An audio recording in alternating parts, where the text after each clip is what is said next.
to pray. As you're standing on your feet, I want you to bring this country, Nigeria, before God. The Bible says we should pray for the peace of our country. I want you to ask God to intervene on behalf of this country, Nigeria. A lot of blood has been wasted. A lot of lives have been wasted.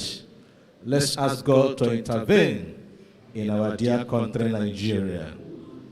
Open your mouth and talk to God in prayer. Open your mouth and pray for our country, Nigeria. We have no other country than Nigeria. Let's pray that peace will reign in our country, Nigeria. I want you to talk to God in prayers. The Lord is hearing your prayer. We need peace in our country, Nigeria. A lot of lives have been wasted. Blood has been shed. But we want peace in our country, Nigeria. If there is peace in our country, Nigeria, we will enjoy peace as well in our lives. So let's ask God to intervene. Let's ask God to intervene. Let's ask God to intervene. And the Lord is hearing our prayers. The Lord will answer all our prayers. I believe you are talking to the Lord in prayer. And I know you are praying with all your heart. God's intervention on this country, Nigeria. There is no other solution. No way we can have solution to the problem of this country. Only God has solution to the problem of this country. No other person has solution to the problem of this country. That's why we must call upon the name of the Lord. That God will bring solution to the problems of our dear country, Nigeria. And the Lord will hear our prayers. And the Lord will answer our prayers. In Jesus' name we pray. We want to pray for our church, Deeper Life Bible Church. That God will keep this church continually in the truth. That the church will not digress. That the church will not deviate. And the church will continually stand on the truth. Let's open our mouth and pray. We need to pray. You need to pray for the church. I need to pray for the church. All of us need to pray for the church. Open your mouth and pray to the Lord. Open your mouth and pray to the Lord. And the Lord is hearing our prayer. This church will be preserved in the truth. This church will be preserved in the truth. The church will not digress. The church will not deviate. In Jesus' name we pray. Whatever you have to give unto the Lord, bring it out, because the Bible says that it's more blessed to give than to receive. Bring out your tithes, bring out your offerings, raise them up as we bless the offering. In Jesus' mighty name we pray. Father, we thank you for the privilege to give. We thank you for the blessings in giving. Lord, as your children are given unto you, you will give back to us as well. Thank you for answers to our prayers. For in Jesus' mighty name we pray. Our ministers are around with the offering bag. Open your eyes, casting the offering inside the offering bag, and remain in the mood of prayer.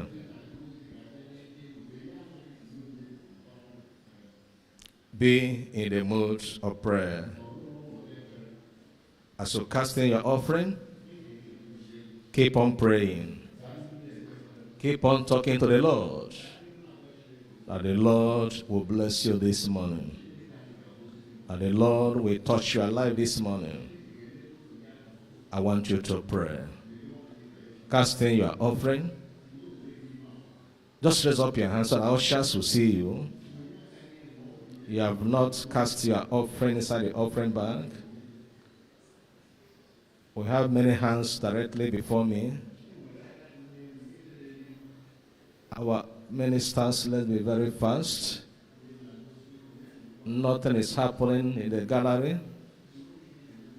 Nobody is collecting offering there. Let's do that very quickly. Raise up your hands so that our ministers will see you. You have not cast in your offering. Raise it up. Raise it up. And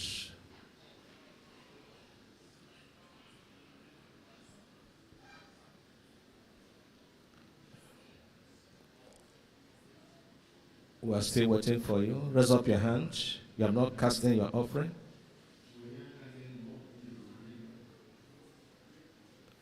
Some persons are there in the gallery waiting for the offering bag.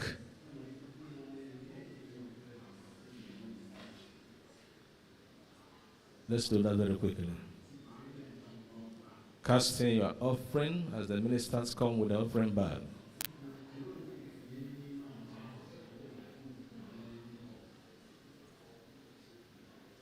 Stay gallery. People are still raising up their hands. When we finish here, some of us can go to the gallery to collect.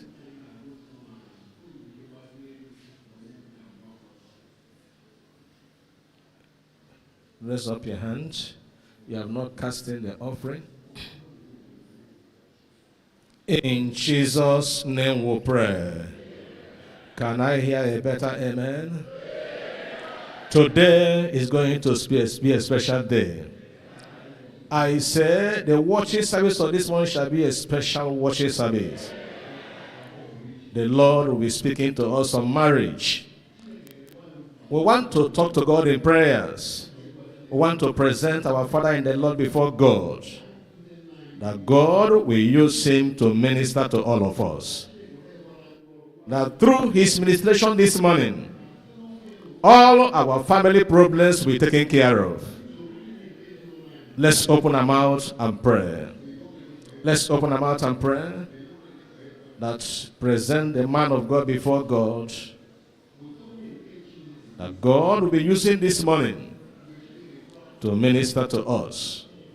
Pray that God will use him mightily. That through the ministration this morning, all our family challenges and problems will be taken care of. I want you to pray. Pray for your own self. That God will give you ears to hear his word. That God will give you the heart to understand his word. That the Lord will speak to you directly this morning. You need to pray for yourself. That God will speak to you directly this morning. At the time of the sermon, I want you to talk to God in prayers. In Jesus' name we pray. Father, we thank you because we know you are a prayer answering God. We have presented our nation, Nigeria, before you. We have presented our church before you. We have presented our leaders before you. The Sentinel, Lord, we are asking for the forthcoming retreat. That this forthcoming retreat, oh God, will be a successful retreat. You will provide all we need for this retreat. Every day of the retreat, your name will be glorified. And your blessings will rain upon us. Lord, I pray this morning, as we come for the sermon, use our pastor in no small way. Use him to touch our lives. Use him to touch our families. That after his message this morning, our lives and families will not be the same. We thank you, Lord, for hearing and answering our prayers. For in Jesus' name we pray.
that guides me day by day. The answers found in you. You're the truth, the light, the way.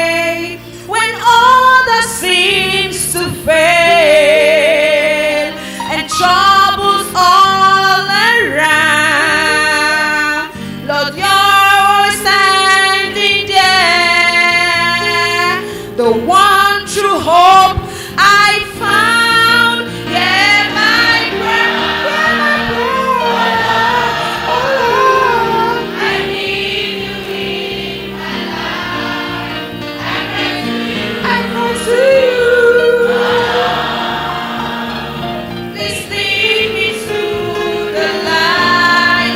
Show me the way, show me the way. Oh Lord, and cleanse me from my sins. Jesus, I need you. I need you once again. Jesus, I need you. I need you once again. I need you to guide me.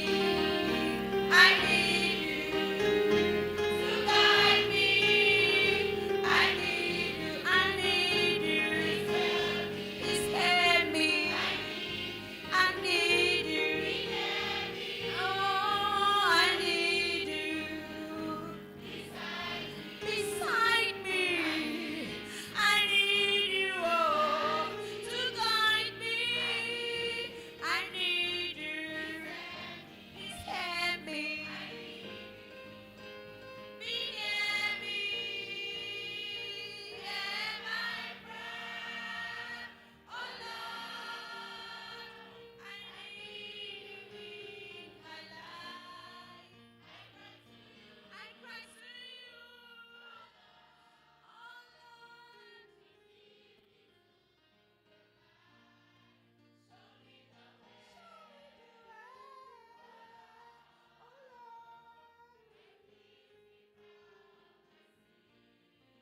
Jesus, I need you.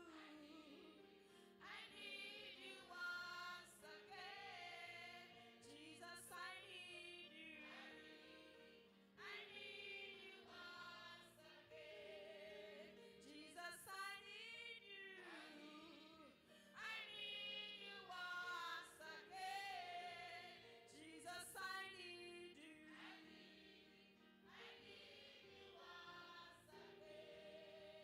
Jesus, I need you. I need you once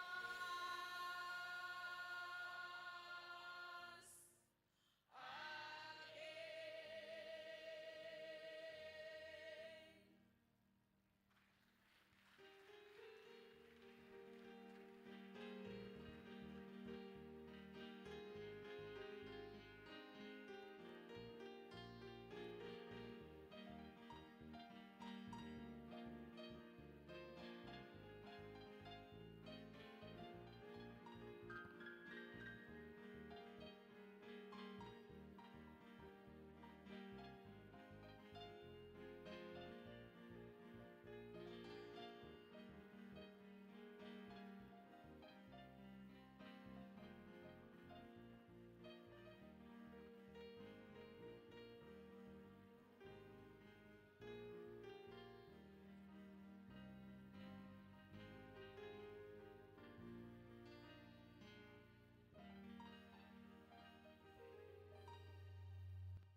Praise the Lord.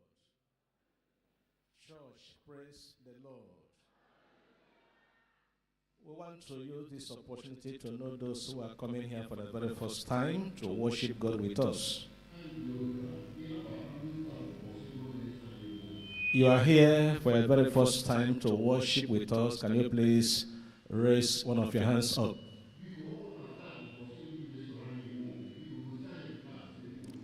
Raise it up properly, please. Can we stand on our feet?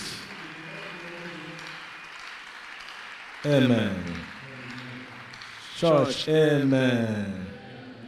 Those who are raising up your hand, can you please stand on your feet so we can see you properly? Stand on your feet. Stand on your feet. Anywhere you are, up there, gallery here, stand up on your feet. Church, what do we say to them?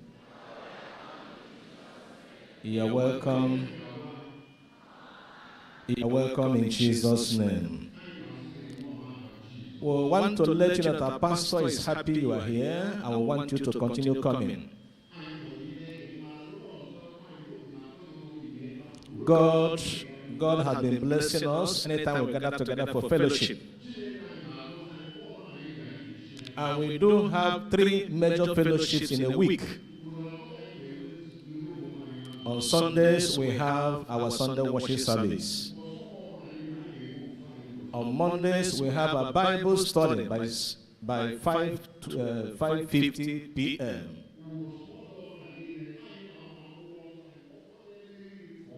And on Thursdays, we have a revival hour. We start by 5:30 p.m. We are here for combined service. We have our churches very close to you where you are coming from. You can find out from our ushers as they are going to give you slips to write, give us the information needed in that slips. So as you collect the slips, give us the information therein and give back to the ushers. You can sit down. Write it correctly so that we'll be able to help you after today. Let's sit down. God bless you. We want to announce to the church that our Easter retreat is coming up from 14th April to 17th April, 18th April.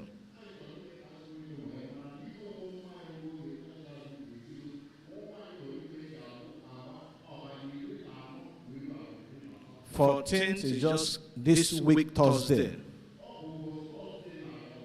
So we're starting the retreat. You know where your golden group are having their own retreat.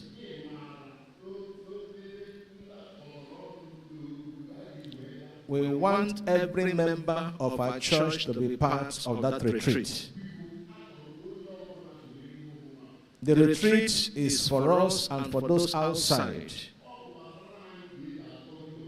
So make sure you are there with members of your families and come with the mind to benefit. And also, let's publicize the retreat. Let's invite people to attend the retreat. The handbill may be there or may not be there. Let's go out and tell people about the retreat. The campus students, corpers, and staffs will be having their own retreat at number 2 Boundary Avenue. That is Estate English District Church. Estate English Church is located opposite Cook Market. That if you are going through Headbridge, if you are taking the express, going through Headbridge, you will stop at Cook. If you stop at Cook, there is a park opposite called Agofere Park. At the back of that Agofere Park is where the church is located. Praise the Lord. Church, I say praise the Lord. Our pastors should remember their appointment today, their meeting today after this meeting. A Bible reading. We are reading Luke chapter 19. Luke, the Gospel according to St. Luke chapter 19. Before the Sunday message today, we shall have a brief period of scripture reading. The Gospel according to St. Luke. The Gospel according to St. Luke. Luke 19. And Jesus entered and passed through Jericho. And behold, there was a man named Zacchaeus, which was the chief among the publicans, and he was rich. And he sought to see Jesus, who he was, and could not for the press, because he was little of stature. And he ran before, and climbed up into a sycamore tree to see him, for he was to pass that way.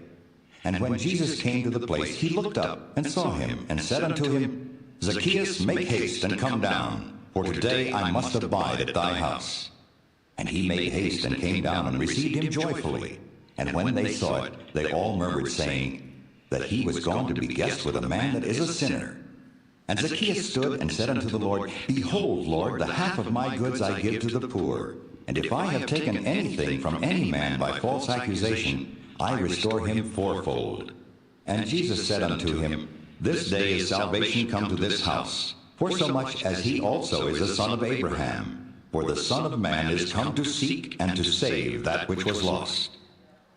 And as they heard these things, he added and spake a parable, because he was nigh to Jerusalem, and because they thought that the kingdom of God should immediately appear. He said therefore, A certain nobleman went into a far country to receive for himself a kingdom, and to return. And he called his 10 servants, and delivered them 10 pounds, and said unto them, Occupy till I come. But his citizens hated him, and sent a message after him, saying, We will not have this man to reign over us. And it came to pass that when he was returned, having received the kingdom, then he commanded these servants to be called unto him, to whom he had given the money, that he might know how much every man had gained by trading. Then came the first, saying, Lord, thy pound hath gained 10 pounds. And he said unto him, Well, thou good servant, because thou hast been faithful in a very little, have thou authority over 10 cities. And the second came, saying, Lord, thy pound hath gained 5 pounds. And he said likewise to him, Be thou also over 5 cities. And another came, saying, Lord, behold, here is thy pound, which I have kept laid up in a napkin. For I feared thee, because thou art an austere man. Thou takest up that thou layest not down, and reapest that thou didst not sow. And he saith unto him, Out of thine own mouth will I judge thee, thou wicked servant. Thou knewest that I was an austere man, taking up that I laid not down, and reaping that I did not sow. Wherefore then gavest not thou my money into the bank, that at my coming I might have required mine own with usury? And he said unto them that stood by, Take from him the pound, and give it to him that hath 10 pounds. And they said unto him, Lord, he hath 10 pounds. For I say unto you, that unto every one which hath shall be given, and from him that hath not, even that he hath shall be taken away from him. But those mine enemies, which would not that I should reign over them, bring hither, and slay them before me. And when he had thus spoken, he went before, ascending up to Jerusalem. And it came to pass, when he was come nigh to Bethphage and Bethany at the mount called the Mount of Olives, he sent 2 of his disciples, saying, Go ye into the village over against you, in the which at your entering ye shall find a colt tied, whereon yet never man sat. Loose him, and bring him hither. And if any man ask you, Why do ye loose him? Thus shall ye say unto him, Because the Lord hath need of him. And they that were sent went their way, and found even as he had said unto them. And as they were loosing the colt, the owners thereof said unto them, Why loose ye the colt? And they said, The Lord hath need of him. And they brought him to Jesus, and they cast their garments upon the colt, and they set Jesus thereon. And as he went, they spread their clothes in the way. And when he was come nigh, even now at the descent of the Mount of Olives, the whole multitude of the disciples began to rejoice and praise God with a loud voice for all the mighty works that they had seen, saying, Blessed be the King that cometh in the name of the Lord, peace in heaven, and glory in the highest. And some of the Pharisees from among the multitude said unto him, Master, rebuke thy disciples. And he answered and said unto them, I tell you that if these should hold their peace, the stones would immediately cry out. And when he was come near, he beheld the city, and wept over it, saying, If thou hadst known, even thou, at least in this thy day, the things which belong unto thy peace, but now they are hid from thine eyes. For the day shall come upon thee that thine enemies shall cast a trench about thee, and compass thee round, and keep thee in on every side, and shall lay thee even with the ground, and thy children within thee, and they shall not leave in thee one stone upon another, because thou knewest not the time of thy visitation. And he went into the temple, and began to cast out them that sold therein, and them that bought, saying unto them, It is written, My house is the house of prayer, but ye have made it a den of thieves. And he taught daily in the temple. But the chief priests and the scribes and the chief of the people sought to destroy him, and could not find what they might do, for all the people were very attentive to hear him. May God help us to be doers of the word. Amen.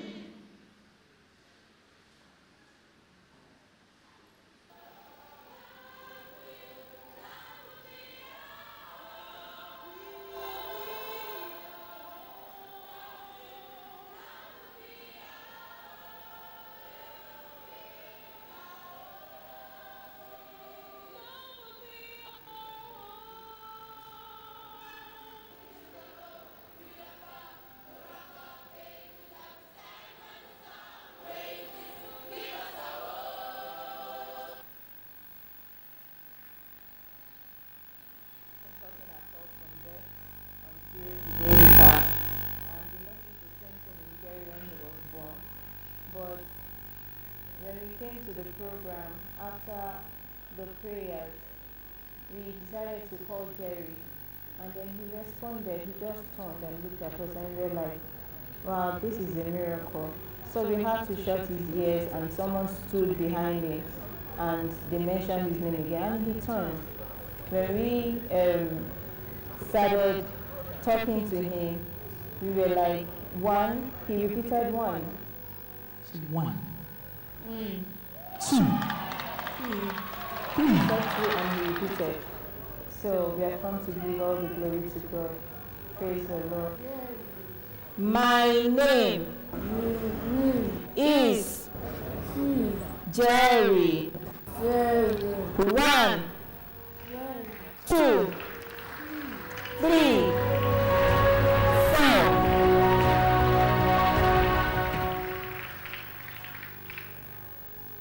In a village in the northeast, it was simply extraordinary. Dennis, a student from a tertiary institution, went completely insane. Everyone in the community knew his story. Went to School of Technology in Turkey. After his graduation, he has a serious challenge which affected his brain and he became so mental. After the prayer of Pastor Dr. W.F. Kumi, the sister started to discover that her brother had been recovered. Later in the night, he went up and tapped her sister that he wanted to eat and he wanted to release himself. So from that point, he was delivered totally.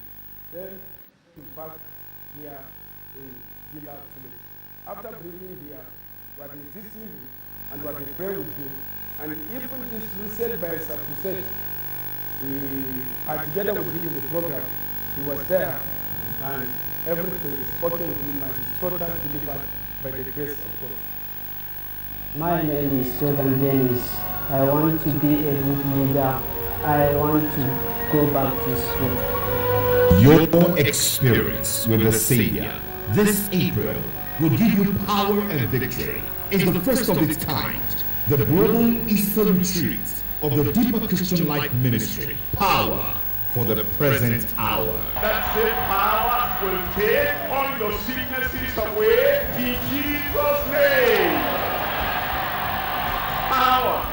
What cannot the Lord do for you? This April offers Christ power in a top dimension. It's a double-edged sword, especially to handle every situation beyond their control. This April 2022. The sword will be drawn from the south to southwest Nigeria, onto Africa and to the rest of the whole world. Somebody shout power! There is power for the present hour. April 14th to April 18th. It's to propel the Eastern retreat live for Port Harcourt, River State. It will be live on Facebook, Twitter, satellite, radio, television, and Zoom with options in foreign language, including American English, French, Arabic, and more. It's a no-holds-barred situation with powerful ministration. The inspirational and international gospel evangelist, Pastor Dr. W.F. Kumi.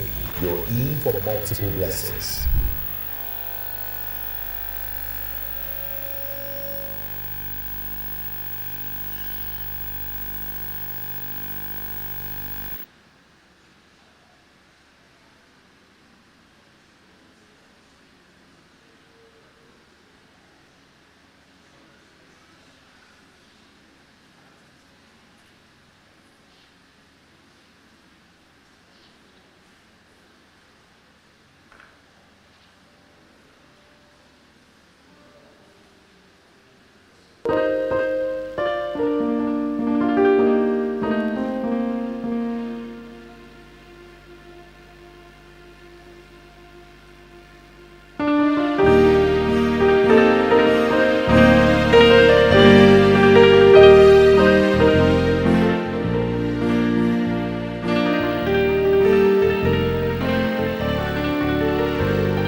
Woman,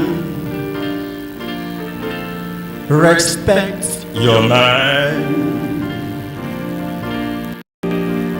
Take care to words you say.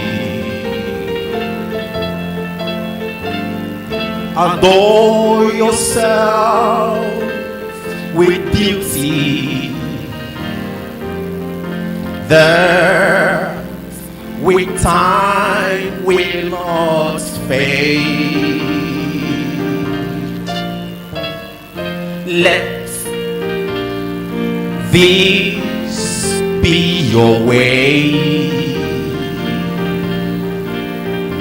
to win the heart of him you love. With the spirit, meek and quiet in God's sight, a thing of great price. That's all the family God's given you. Partners together since you said I do. Glad even more I'm alive. Sharing and caring, husband and wife. That's all the family God's given. Partners together since you said I do. Can't live on more.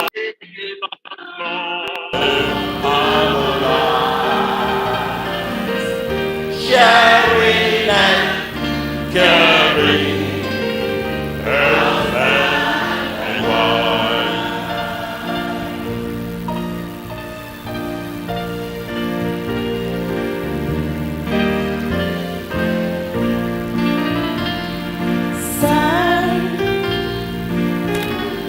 Give honor to her,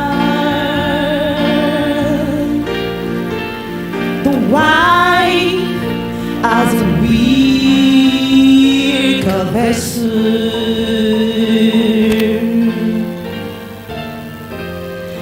that your prayers be not hindered. Hands together successful. Let this be your way to win the hearts of whom you love. Keep your mouth from talking doubts. Keep your lips from speaking God.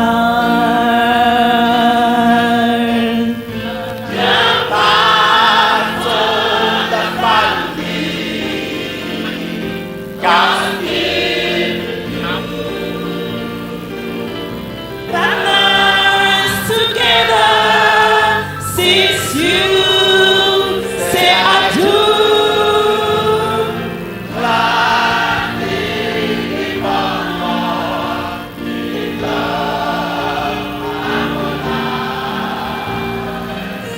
Sharing and caring, husband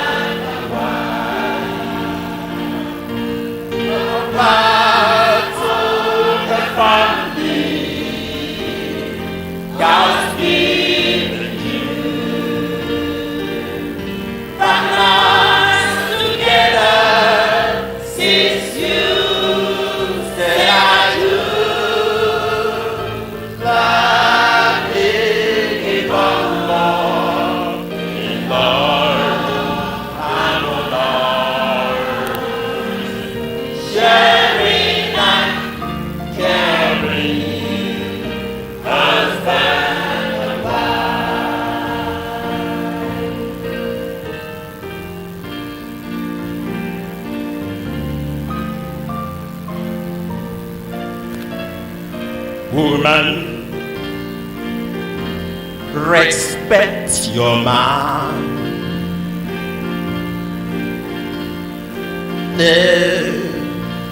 To what you say, adore yourself with beauty,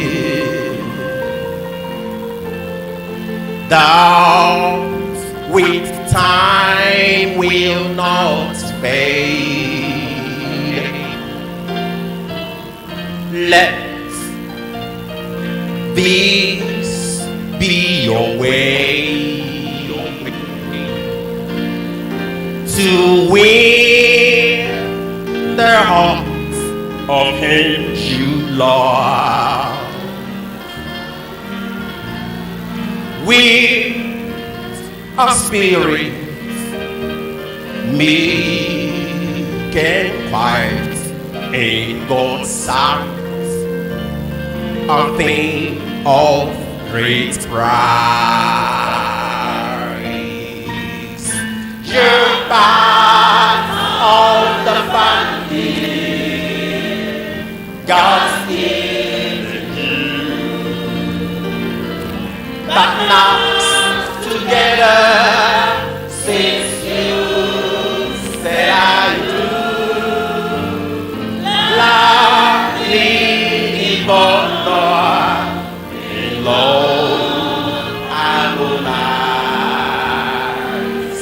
sharing and caring, husband and wife.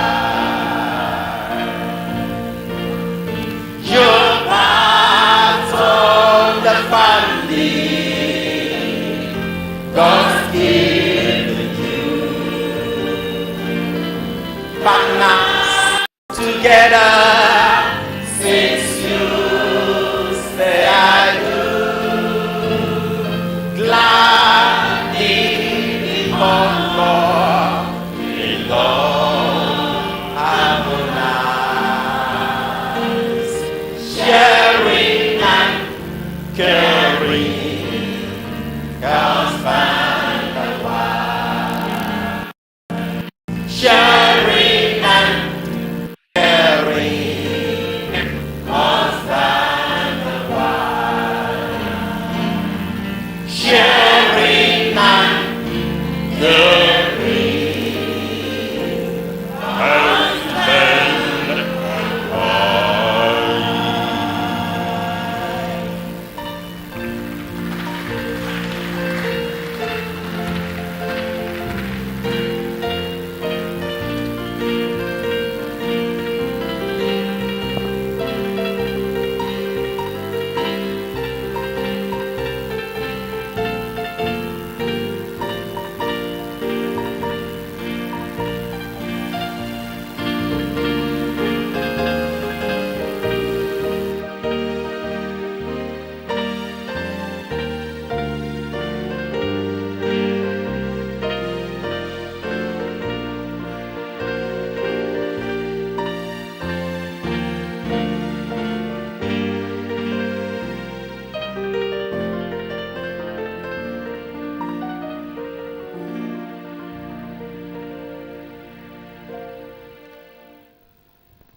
Praise the Lord.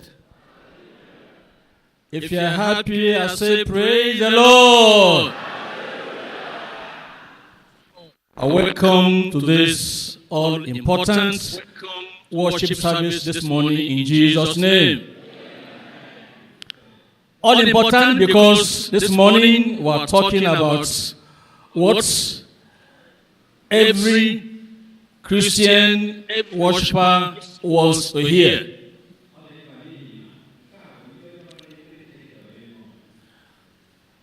Boys, girls, men, women, adults want to hear of what we are talking about this morning. Before we hear, what God had prepared to share with us. We want to rise up on our feet. We want to ask God to speak to me. You are praying for yourself that God will speak to you. God knows what you need. And God has all it takes to make you happy and fulfilled as a Christian. That's why we come to worship. If you ask from God, God will give to you.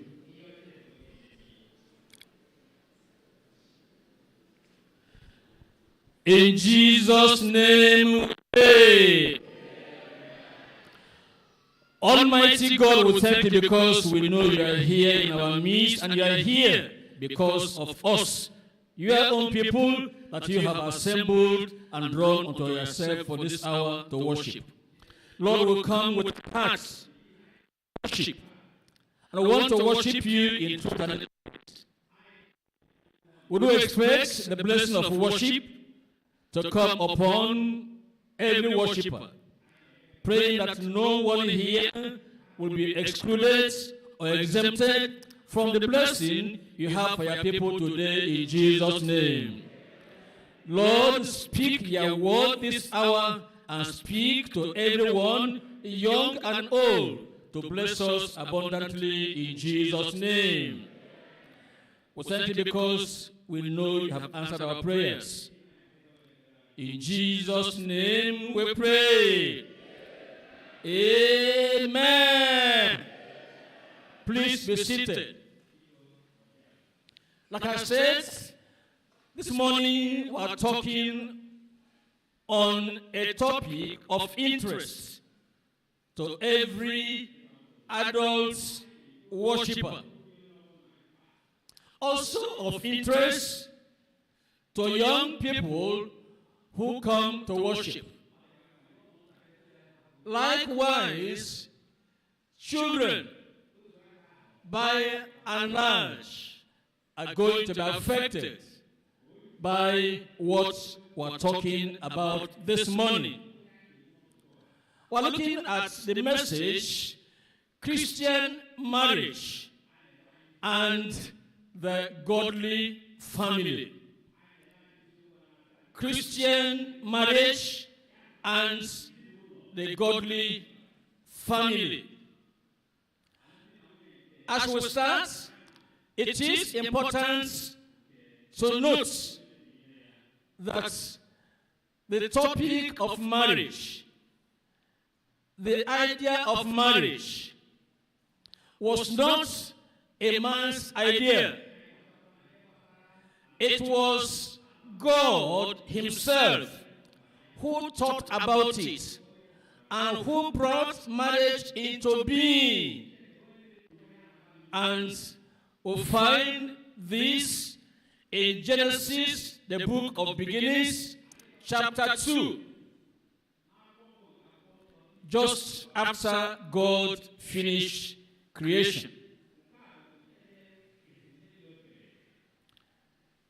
Genesis chapter 2, verse 18 through to 24.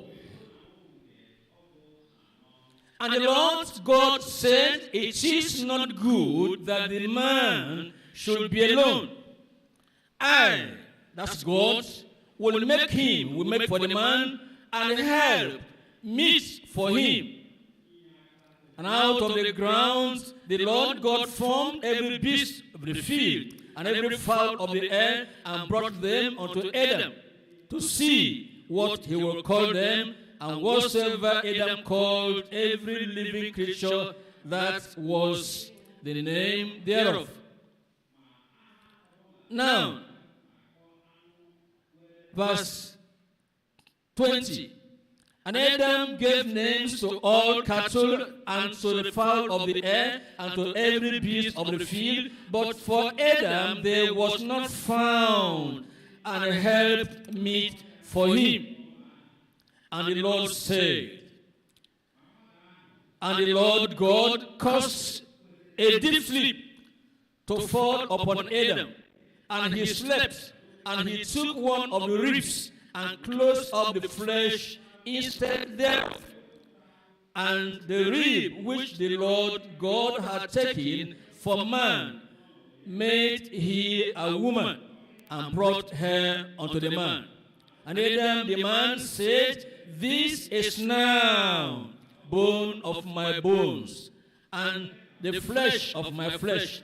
And she shall be called a woman, because she was taken out of man.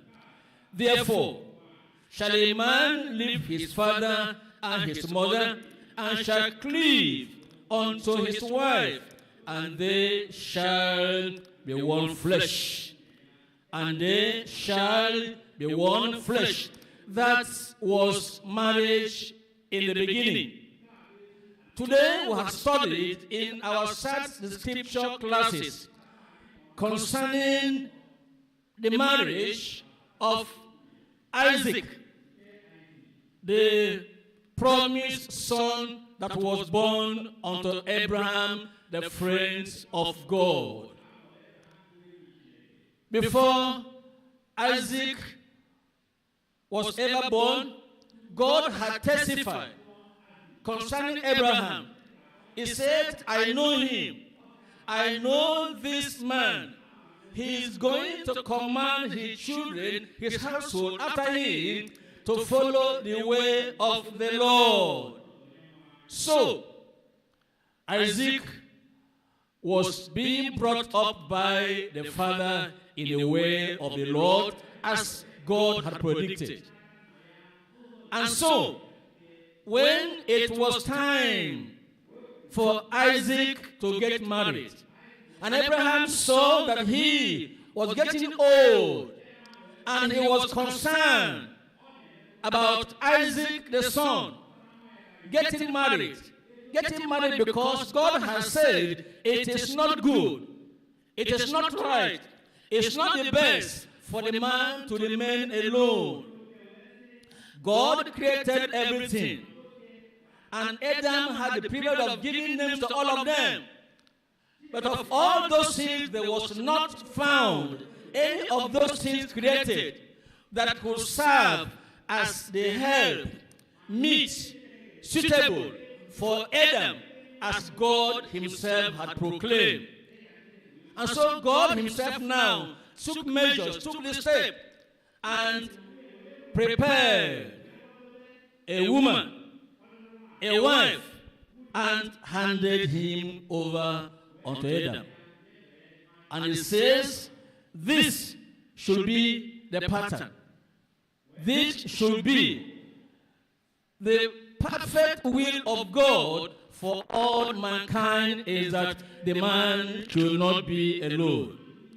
And Abraham was eager that Isaac, his son, should fall in line with the will of God, and should get married to somebody who has the same kind of life, the same kind of faith, who worshipped the same God that Abraham's household worshipped in those days. And around him, there in Canaan, they were idolaters. And therefore, there was none around there that could be a wife to Isaac. That's why Abraham said, my servant, I trust you.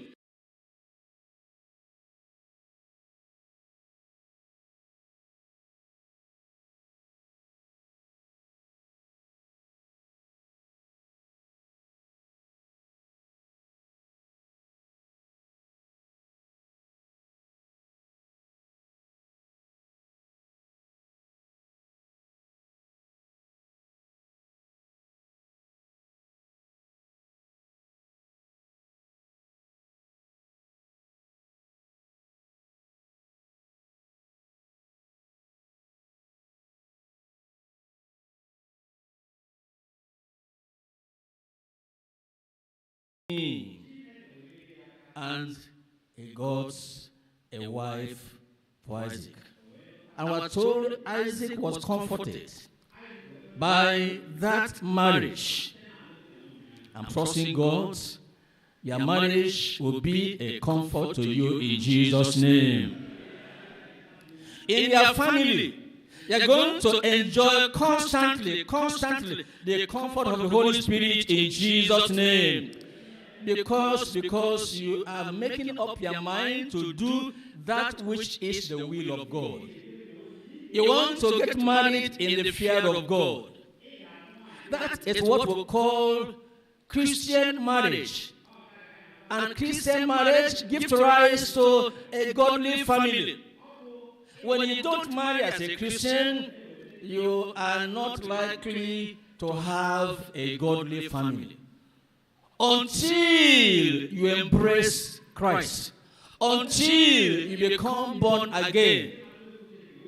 That's why, as we look into this message, we're going to harp on the fact that we're talking about Christians. And we're encouraging all who are not yet Christians to become Christians. It is only then your marriage is going to be Christian marriage and a marriage that will give rise to a godly family. Because where you came from, in your village, in my village, even where you work, you find people getting married. They get married according to what they know. They get married according to the practice they have in that culture. Likewise, what we have read and studied concerning the marriage of Isaac was simply, very simply, a practice that obtained at that time. And practice is not the same as the perfect will of God. For every age, for every generation, there is a practice. And there is a culture. And so we're not going to carry the culture and the practice that took place in the time of Abraham and time of Isaac, hook, line, and sinker, and say that is what to do. But we're going to have some principles. Principles different from practice. Principles that will get from this marriage of Isaac that was studied this morning. And that will fall in line and help us to marry today, even according to the will of God in Jesus' name. So, point number 1 in our message is gleanings. You glean. Gleanings from Isaac's marriage. Gleanings from Isaac's marriage. We look at Isaac's marriage and we glean some information, some principles, some things that will guide us in this our time as Christians who serve, who worship the same God that Abraham and Isaac worshipped and served in their own time. Gleanings from Isaac's marriage. Number 2, guided investments on our marriages. Guided investments on our marriages. If our marriages are going to be profitable, we must invest. The way you invest money, you invest some materials, you invest some resources in your businesses because you are looking for profits. Number 3, gracious interventions in our marriages. When our marriages are hurting, when our marriages about to hit the rock, when there are challenges in marriage, we can go to God because we know He's our God, because we know we are His children, and it is all of grace, not of merit. God grants unto us His favor, and He intervenes in all that are disturbing our marriages and affecting our families in this life. So, point number 1 now, gleanings from Isaac's marriage. Look at Genesis 24. I'm reading there from verse 1.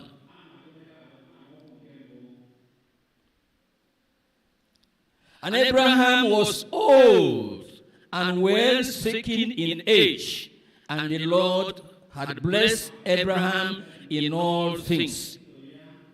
In all things. In all things.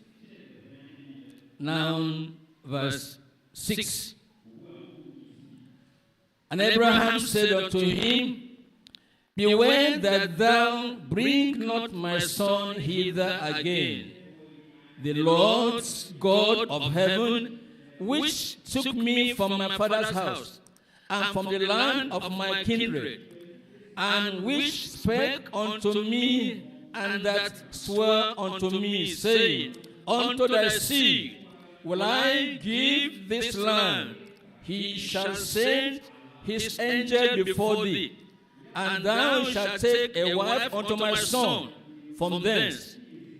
And if the woman will not be willing to follow thee, then thou shalt be clear from this my oath. Only bring not my son hither again. Please look up here. Abraham was the friend of God. God attested to what he knew Abraham was capable of doing. And Abraham grew old, and in his old age, God had blessed him in all things. In all things. That's to say, there was nothing Abraham was lacking. In the midst of his wealth, Abraham did not forget God. In the midst of his wealth, he did not forget that he had responsibility to Isaac, his son. In the midst of his wealth, he did not forget, I am a father, I am a parent. How unlike many today who are rich. They have companies here and there. They have estates here and there. And what takes away their sleep is how to manage those companies, how to manage those estates. What disturbs them is the management of those resources that God has given unto him. They do not have time for God. They don't have time for family. They don't have time for wife, for children. All they know, all they think about is my wealth, my business, how to make it prosper. May this not happen to you in Jesus' name. 3 points we are looking at in this section. 1, the involvement of earthly parents and fathers. Number 2, the importance of earnest prayers of faith. 3, interaction with experienced pastors without fears. we have seen already that Abraham got involved in the marriage of his son. He initiated it. He thought about it. My son, when are you going to get married? My son, I hope you are thinking about marriage. I hope studies is not making you to forget about marriage. My son, I hope business is not making you to forget you need your own family. That's a father. That's one who is a father like Abraham. All godly parents here on earth, especially fathers, must show interest in the marriage of their children while they are here on earth. Because this will give glory unto God. Look at the story of Abraham. Genesis 18.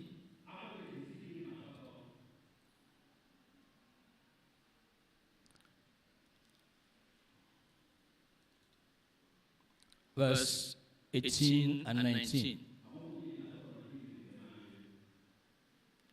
Seeing that Abraham, that's God talking, shall surely become a great and mighty nation, and he did. And all the nations of the earth shall be blessed through him. God blessed Abraham in all things, so that he will be a blessing to all the nations of the earth. Now verse 19. For I know him, that he will command his children and his household after him, and they shall keep the way of the Lord, to do justice and judgment, that the Lord may bring upon Abraham that which he has spoken of him. What God said concerning Abraham, Abraham did not fail God. He took interest in Isaac, the son of promise, so that Isaac will follow the way of the Lord and marry in the way of the Lord. So must we do as parents in Jesus' name. Number 2, the importance of prayers of faith. The importance of prayers of faith. Eliezer prayed just like Abraham prayed. But then we also know that when we studied in the morning, Isaac was known to be meditating. Our meditation, of course, should include praying unto God. The God we have known, the God we believe in, the God we have faith in. And when we are praying, we know, we believe, we are sure God is going to answer our prayers. And so, when we are getting married as Christians, we must ensure we carry God along. We pray unto God to guide us. We are not sending any Eliezer to go for us. In their own time, they married the way their culture was. But now we are believers. Now we have the Bible. Now the Bible tells us what we ought to do so that it will be well with us like it was well with Isaac. It will be well with you in Jesus' name. Proverbs 18,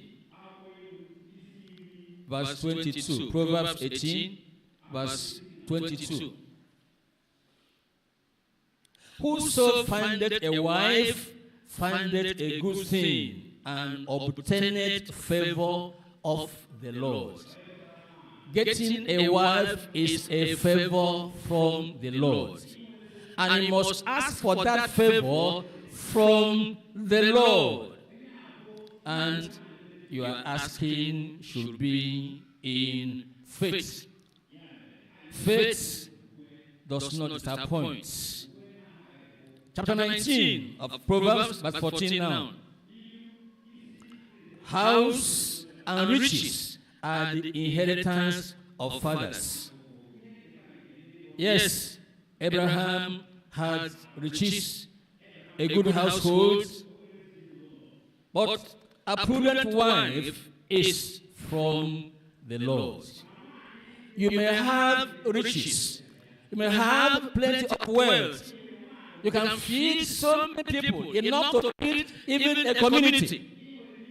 But if you are going to have a wife that is prudent, if you have a wife that will make you happy, a wife to comfort you like Rebekah comforted Isaac, that wife has to come from the Lord, and it will come as a result of prayer of faith, which you are going to make as a child of God. Philippians chapter 4, verse 6. Be careful for nothing, but in everything by prayer and supplication with thanksgiving, let your requests be made known unto God. It says, don't worry, don't be bothered, don't be troubled about who to marry. God knows who to marry. God knows who to give you. But you must go to God in prayers. You must have faith in God. You must have confidence in God. Because He Himself has said it's not good for you to be alone. And it's making plans already for you to get you joined to a husband of His choice. To get you joined to a wife of His choice. And it's only through prayers of faith that we are able to get this to happen. Number 3, interaction with experienced pastors without fears. As you are praying to God and God begins to speak to you, God begins to lead, God begins to reveal to you who is going to be your wife and who is going to be your husband, you do not go the way Eliezer went. You have pastors. You have experienced pastors. God has given us pastors to guide us. And these pastors need to be carried along. These pastors are praying along with you. These pastors are there to give you godly counsel. And that is why, as you are praying and you are being led, you need to let your immediate pastor know about it. And this pastor is going to send you to the marriage committee where we have experienced pastors and leaders who will hear your testimony, who will hear the way God has spoken to you, and who will now guide you and give you counsel how to proceed and make progress in your perceived leading of the Spirit of God as to who to get married. And if we follow this pattern, these principles, these that we're able to glean from what happened in the life of Isaac, we will not end in our marriages in Jesus' name. Don't forget, the story of Isaac is not a pattern. It just shows us the principles that will help us do the right thing and go in the right direction, and the name of the Lord be glorified in our lives and our marriages in Jesus' name. Now, point number 2. Guided investments on our marriages. I said before that if you are doing business and you want profit, you want increase, You want something to happen that will make you happy. You are going to invest some amount of money. You are going to invest some resources. And these investments will do same even in the matter of marriage.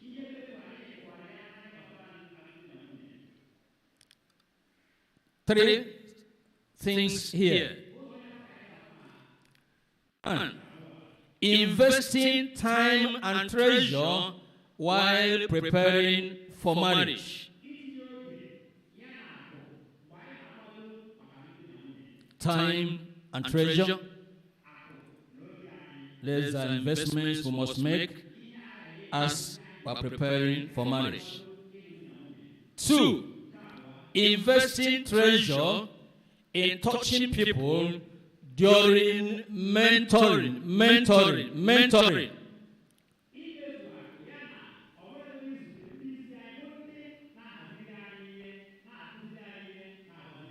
And number three, investing talents and traits for progress of the ministry.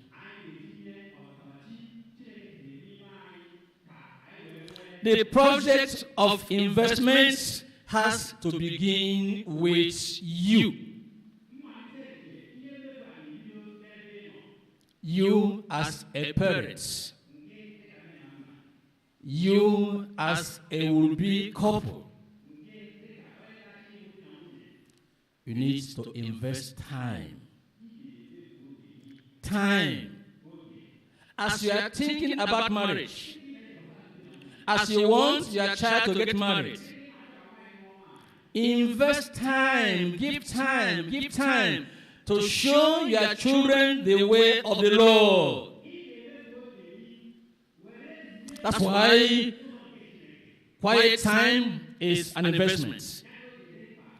Family devotion is an investment. You invest this both for your own good and for the good of your children, for the good of members of your family. You want to show them the way to follow. You want to show them the way that you have followed. And it's going to take time. You don't hurry away from your house early in the morning without having quality time to stay before the Lord. That's why, as one who wants to get married, you must spend time to develop your Christian life through prayers and the study of the Word of God. Those who hurry away because of business and they have no time to give to developing themselves spiritually, they make a mess of their marriages.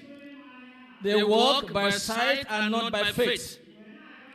And that is why they go from number one sister to number two to number three. They are always missing it. They are always making mistakes. And they are getting worried and anxious. Unlike Isaac, and unlike Abraham, and unlike Eliezer, and unlike Rebecca, Abraham, sure, God was going to give a wife to my son. Eliezer was sent. He believed God was going to lead him to shoot a wife, to get a wife for the master. Rebecca herself was just relaxed, going about her duty, going about where the parents sent her. And it was in that process that said, go to the well, the place of fetching water. It was there she met a man who was going to take her to the husband of her life. And Isaac, on his part, he was relaxed. He just knew this journey of Eliezer, this journey will be fruitful. I am going to get a wife. I know God will do it. God has never failed my father. God is always in this family. Therefore, for Isaac also, he was relaxed, having faith in God. Those who invest time to study the Word of God, their faith will grow. Their confidence in God will grow. Because faith cometh by hearing, and hearing by the Word of God. Those who attend search the scriptures early on Sunday morning, their faith are bound to grow. They attend Bible studies, their faith is bound to grow. That's why you must invest time first on yourself. As a parent, to play your role as a parent, invest time. Invest time. Invest time. As a will-be couple, invest time. Prepare yourself and be sure you are ready and you are fit to get married. And if and when God gives you a wife, you are going to be able to take care of that wife to the glory of God in Jesus' name. Luke chapter 14. Luke 14. Look at verse 28 to 30. For which of you intending to build a tower sitteth not down first and counted the cost, whether he have sufficient to finish it? Lest haply after he had laid the foundation and is not able to finish it, all that behold it begin to mock him, saying, This man began to build and was not able to finish. If you don't want people to mock you, if you don't want to have issues with marriage committee, you're not going to have a fight with marriage committee.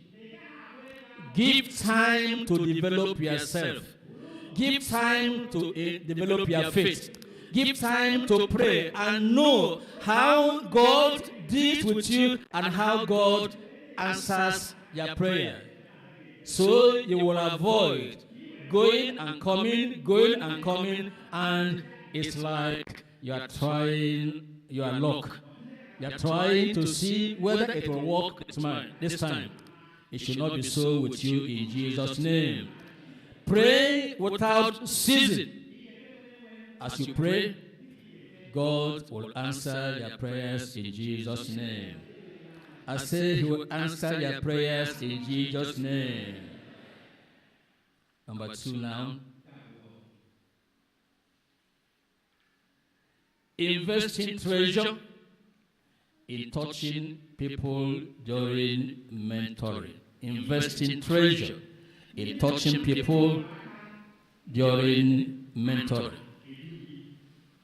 Now, in marriage, I go back to time when eventually God has led you and God has settled you and you have gone to the marriage committee, you have gone to the marriage committee, and everything is consummated.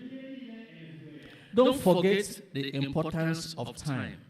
The way you give time for yourself, give time now for your wife. Give time now for your children. Parents who fail to give time to their wives and give time to their children, they are going to have issues in their family. You must learn the same way you invested time on yourself to develop yourself, to know how to pray and to get answered from God. Give the same time on your wife. Give attention to your wife. Be sure your wife is growing along with you. Be sure your wife, if she needs counsel, if she needs explanations, you're not going to say, I don't have time. You must have time. You must find time. Give attention to your wife so the love in the family will be shown at the right time, and your wife will be happy, and you will be happy, it is then that treasures can begin to flow into the family and flow in your life. The man who does not give time to the wife, money is going to be a problem for him. The man who does not listen to the view of the wife, no matter how much money he gets, he could be richer than Abraham of old, is going to have issues in the family. Therefore, fellow husbands, let's give time to our wives. Let's give time to our children. And it's going to be well with us in Jesus' name. I say to be well with us in Jesus' name. I say to be well with us in Jesus' name. Ephesians chapter 5. I'm reading from verse 21. Submitting yourself one to another in the fear of God. To learn submission one to another is going to take some time. It's going to require patience on the part of both of you. 22. Wives, submit yourselves unto your own husbands as unto the Lord. Wives who know how to submit themselves to their pastor, always available to run errands as instructed by the pastor, must learn also that charity begins at home, must learn to submit themselves unto their own husbands as unto the Lord. Verse 23, for the husband is the head of the wife, even as Christ is the head of the church, and he is the Savior of the body. The husband remains the head. The husband who fears the Lord remains a good head. The husband who loves the Lord remains a good head. And such husbands should learn in verse 23, husbands, love your wives, even as Christ also loves the church and gave himself for it. So we'll see the wife has something to offer. The husband has something to offer. In terms of time to learn, time to study and to know one another, to avoid friction in the home, avoid problems in the home. We must give time to study, to learn one another so as to be able to accommodate ourselves in all the matters that concern the family. Look at 1 Peter chapter 3.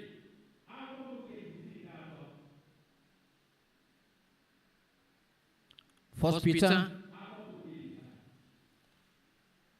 chapter 3.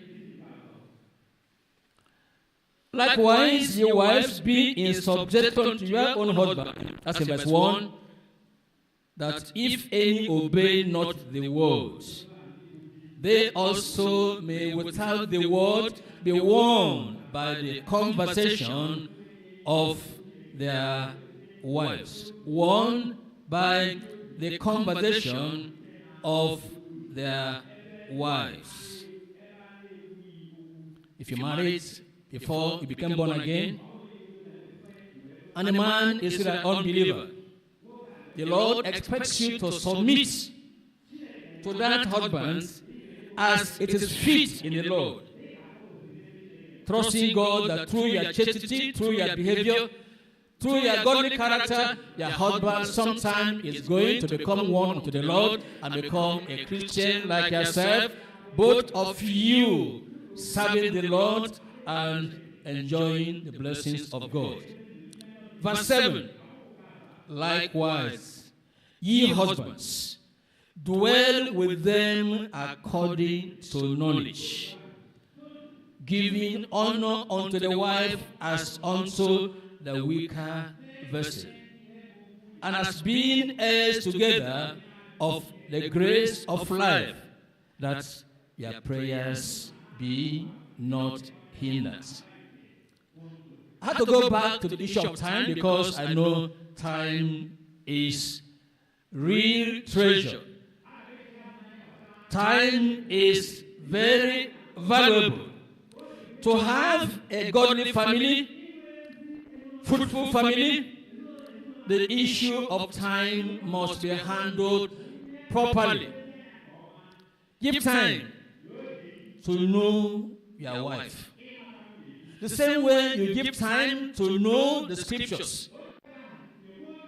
As you know the scriptures, you must know your spouse also. This knowledge put together will make your family a place of enjoyment, a place of rest, and a place of peace. If you don't give time to study your wife and to study your husband, to know their likes and dislikes, your family is going to be a place of fighting and quarreling. But I say, God forbid it, families, in Jesus' name. Therefore, husbands, make efforts. Dwell with your wives according to knowledge. Know them the same way you know the word of God. Number 2 now, investing treasure. Treasure in touching people during mentoring. Mentoring should start at home. Mentoring should be practiced in the home. You want your wife to be a helpmeet. You want your wife to help you in the ministry. That's why you give her time. And to do that, you are investing this time that is a treasure in the life of your wife. Give treasure, invest treasure to buy what she needs. You are buying certificates, buy for your wife also. You are buying daily manna, buy for your wife also. You are buying concordance, buy for your wife also. It's not only clothes you buy for your wife. Unfortunately, some husbands don't even care to buy clothes for their wives. That's bad enough. That's bad enough. But we're saying, even though you buy your wife clothing, even though you buy your wife a car, even though you buy your wife washing machine, even though you buy your wife gas cooker, even though you buy your wife things that will make life easy, and these things I'm mentioning, as long as you can afford it, they are necessary in the home. Invest your treasure to make this to happen. What I was saying, treasures invested in material things and not invested in spiritual matters will not make a balance and will not make for a godly home. So, take care of physical things to make the wife happy. But no, you are preparing your wife to do what you are doing so that when you are not there, she can do it in your absence. Give treasure to make sure this is done. Likewise, in Ephesians chapter 6, reading from verse 1 to verse 4. Children, obey your parents in the Lord, for this is right. Honor thy father and mother, which is the first commandment with promise, that it may be well with thee, and thou mayest live long on the earth. And ye fathers, provoke not your children to wrath, but bring them up in the nurture and admonition of the Lord. Once again, our children should be important to us. The same way Isaac was important to Abraham. Our children should be important to us. We should invest on our children, not just on our children's education. That is very important. Save money to train your children to the highest level they can go academically. But spend money also to bring up your children in the fear of the Lord. Now, look at it. This morning, our children choir sang. Also, our youth choir, they sang. And almost every Sunday, I'm talking to their leaders and saying, this is not the standard of dressing for our children who are to sing and minister to the people. Because choristers, they are called preachers' forerunner. They prepare the ground for the people to hear the word of God. And some of us will see those things. You see children choir sing in the Global Crusade. You see children choir, youth choir sing in Global Crusade. And you look at their dressing, and you look at the dressing of your own children. The dressing of your own children. How does it flow? How does it go? You love your child to be in a choir, but you are not careful to spend your money to meet the standard of those who are going to sing in a choir. You want your child to be part of those who are serving the Lord, worshiping the Lord, but you are not investing your resources to be sure they want to grow. And you are waiting to see if the pastor is going to say, children, oh yeah, go back, all of you, go away. That's what I'm waiting for. I want to say, pastor is annoyed. Pastor is annoyed. Pastor is not annoyed. Pastor can only be unhappy. Unhappy because we are not doing what we should do. And the Lord will help us to do the right in Jesus' name. I said the Lord will help to do the right thing in Jesus' name. I'm saying we must be a good example to our children. We must show our children the right way. If we care for them at this tender age, when they are getting married, they are going to carry you along.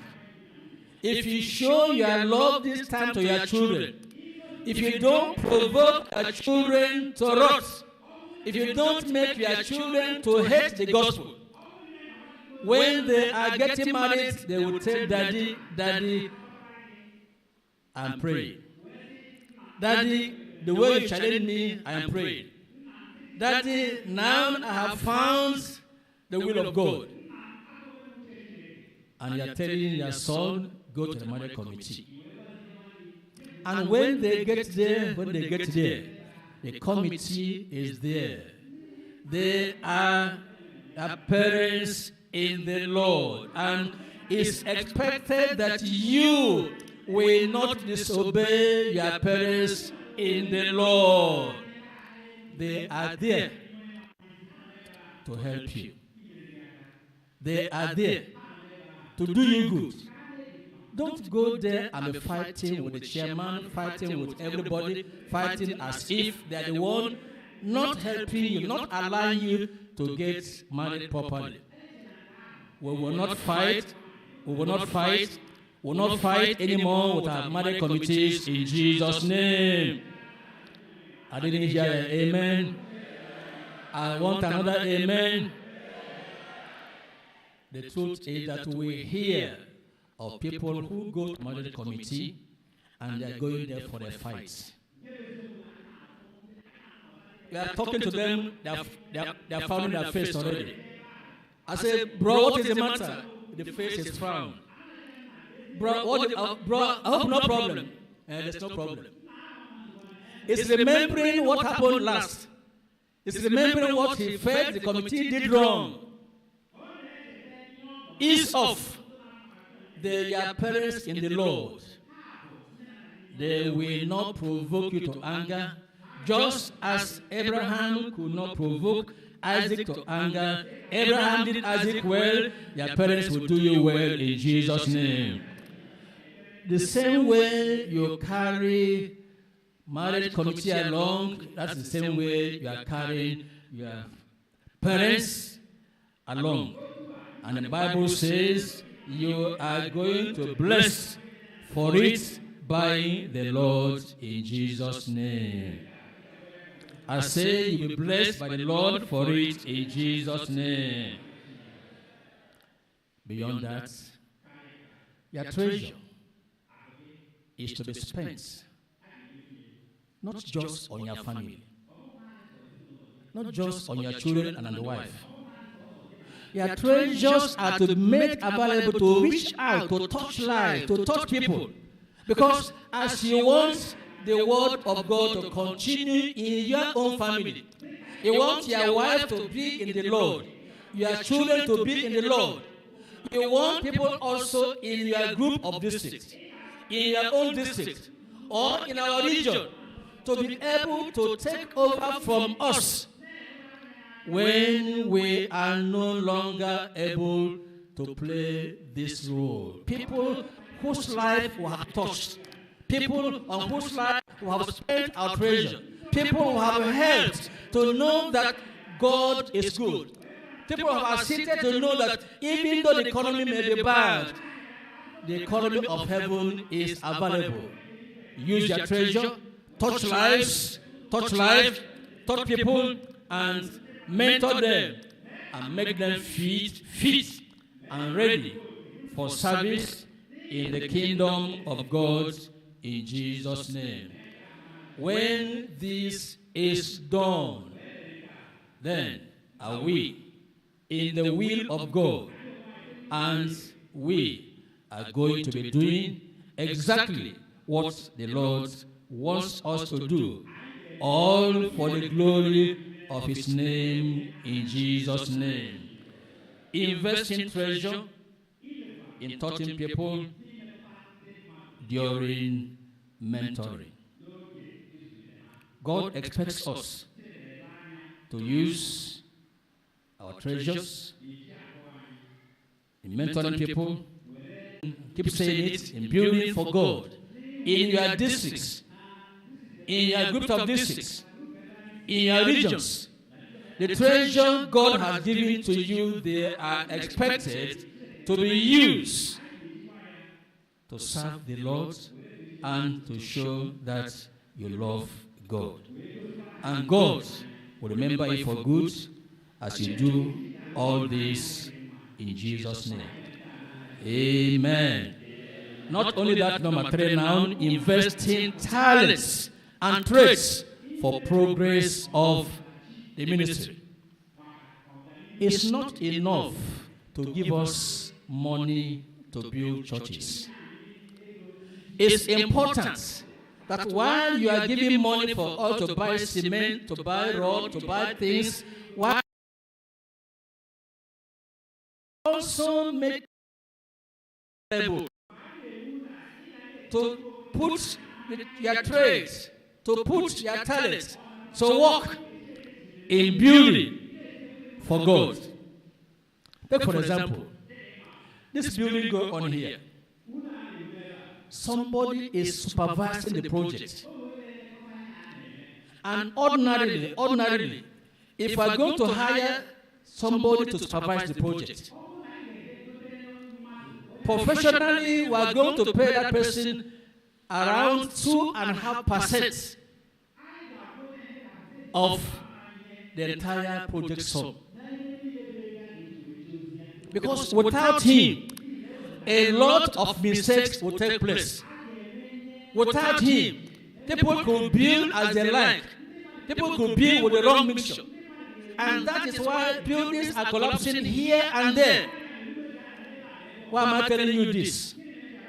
The person in charge of this project, here almost every day, every working day, is not collecting 1 naira. All supervision, all he's doing is being done free of charge. The person who designs the structures also is not collecting 1 naira. These are people putting their trades, putting their talents to work and to build for God. And that is what the Lord is saying should be the way to use our talents, to use our trade, so that the name of the Lord will be glorified in our lives in Jesus' name. And when God begins to prosper people like that, they are wondering, this brother, what is happening? What is happening? Nothing is happening. God is remembering him. Remembering his obedience to the word of God. God is saying, you have done this for the glory of my name. I am going to give you 100-fold, and God will do it in Jesus' name. May God use you and use me for the enlargement of his kingdom here on earth and for the glory of his name in Jesus' name. Point number 3. Gracious interventions in our families. Gracious interventions in our marriages. Look at Jeremiah chapter 29. Jeremiah 29. I'm reading verse 6. And then verse 11 to 13. Are we there? Take ye wives, and beget sons and daughters, and take wives for your sons, and give your daughters to husbands, that they may bear sons and daughters, that ye may be increased there and not diminished. Praise the Lord. I say, praise the Lord. God has said, as we take wives and will give our children to get married, their marriages are going to bear fruits. Our marriages are going to bear fruits. But you must take wife, you must take husband, according to the word of God. In that marriage, you must submit yourself one to the other. You must learn to do as God has commanded. You must control that marriage in the fear of God and the way of the Lord. And live in that family according to the word of God. The word of God should be at the center of every family. And by the word of God, we are able to pray. As our faith is increased, we pray to God and we pray in faith and we pray according to the will of God. And when that happens, God will intervene in our affairs in Jesus' name. I said He will intervene in our affairs in Jesus' name. Verse 11 now. For I know the thoughts that I think toward you, said the Lord, thoughts of peace and not of evil, to give you an expected end. Then shall you call upon me, and ye shall go and pray unto me, and I will hearken unto you. Amen. God says He will hearken. That is why He is going to intervene in matters affecting us. Matters affecting us. Matters of marriages. God will intervene. If you are having delays, getting married, be rest assured, God will answer your prayer this time in Jesus' name. If you are having delays in childbearing, this time, God will answer your prayers in Jesus' name. Because He said the thoughts He's thinking about you is the thoughts of peace. And He will give unto you an expected end. Can I hear an amen? Chapter 33 of Jeremiah, verse 2 and 3.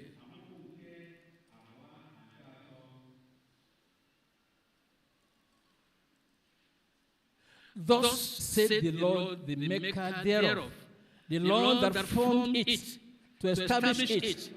The Lord is His name.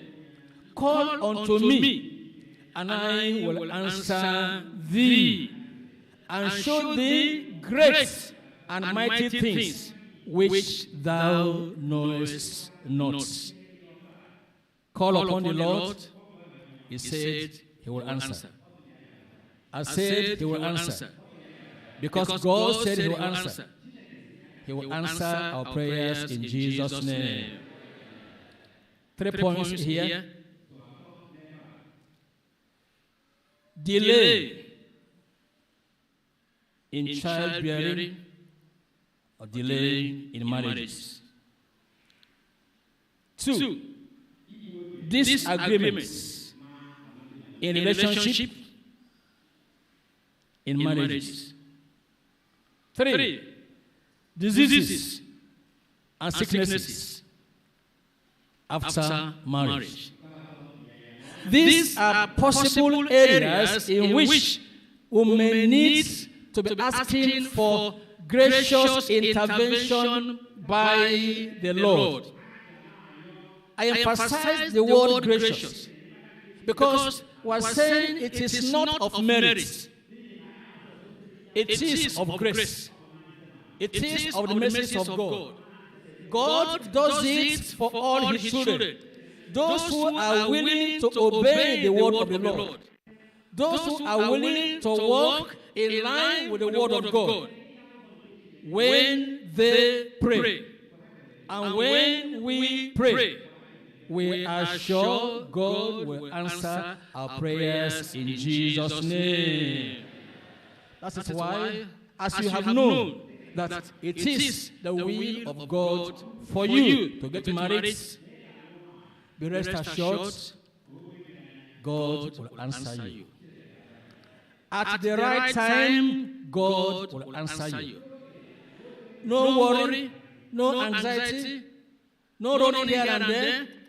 The same way Abraham was sure Isaac will get married. I am sure you will get married. I said, I am sure you will get married. The same way Rebecca was relaxed, going about her duties, and a husband just met her.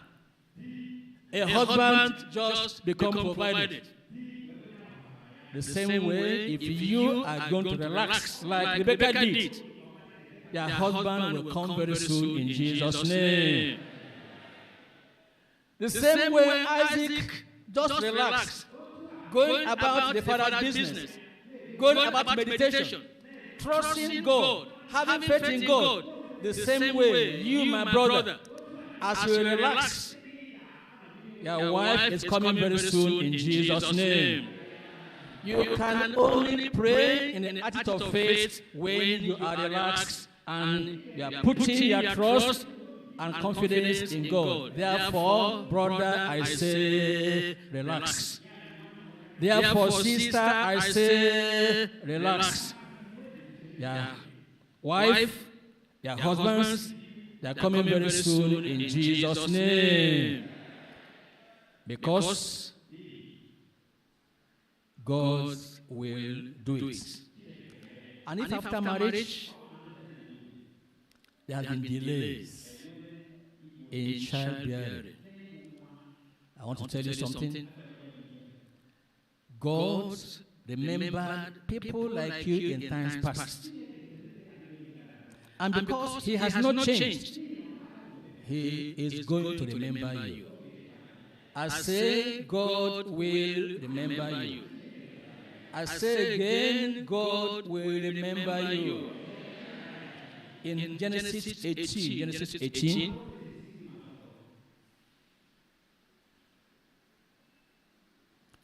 from verse 1. And the Lord appeared unto him in the plains of Mamre, and he sat at the tent door in the heat of the day. Now, verse 10. And he said, I will certainly return unto thee according to the time of life. And lo, Sarah thy wife shall have a son. And Sarah had it in the tent door, which was behind him. Now, Abraham and Sarah were old and well stricken in age, and it ceased to be with Sarah after the manner of women. This same Abraham and Sarah, they are the parents of Isaac. God remembered them even at their old age, and God will remember you also in Jesus' name. In Luke chapter, before Luke, let me read from 1 Samuel. 1 Samuel chapter 1, from verse 20, from verse 12. 1 Samuel chapter 1, verse 12.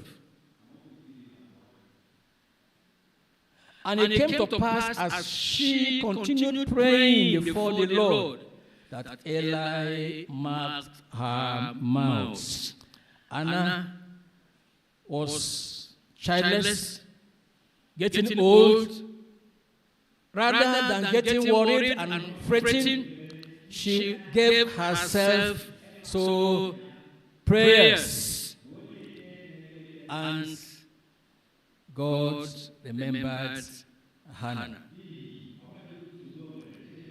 Now, in verse 20, wherefore it came to pass, when the time was come about, after Hannah had conceived, that she bare a son, and called his name Samuel, saying, because I asked him of the Lord.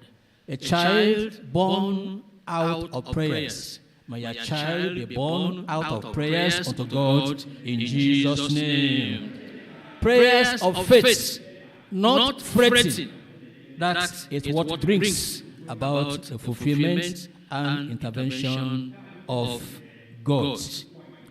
Also in Luke chapter 1, verse 5 to 14, read on your own. That was the story of Zacharias and Elizabeth. Again, well stricken in age, without any child.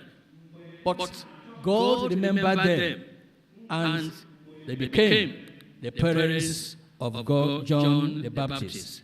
I want to tell you again, God will remember you. God who gave you a wife, gave you a husband, he will remember you in Jesus' name. Number 2 now, disagreements in relationship. Disagreements in relationship. Some people get married, young in marriage, and they are having disagreements. Disagreements could be as a result of interference from in-laws. Disagreement as a result of financial management, money management in marriage. It could be because of various reasons. When that happens, or if that happens, let's know that this is not in line with the Word of God. This is not in line with what we have been taught. And let's understand that this is the tool of the enemy to hinder our prayers. At such a time, we come together again and we tell the devil, you cannot do it. You tell the devil, we are going back to the Word of God, you cannot do it. And you take your places, you take your authority, and you subdue Satan. And you don't allow Satan to have his way in your family at any time in Jesus' name. And finally, diseases and sicknesses. It could be in your family, there is a sickness. There is a disease. You've gone to the clinic, and they say it is this, and this.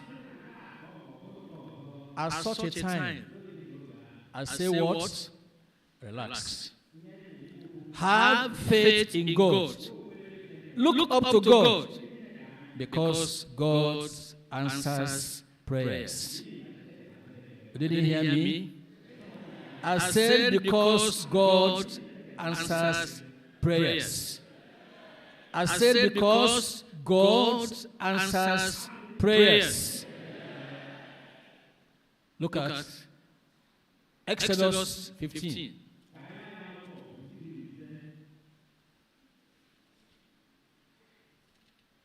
I'm reading there verse 26. Exodus 15.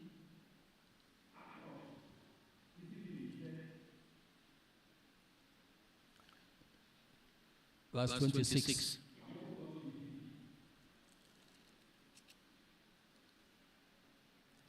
And said, if thou wilt diligently hearken to the voice of the Lord thy God, and will do that which is right in his sight, and will give ear to his commandments, and keep all his statutes, I will put none of these diseases upon thee, which I have brought upon the Egyptians, for I am the Lord that healeth thee. Amen.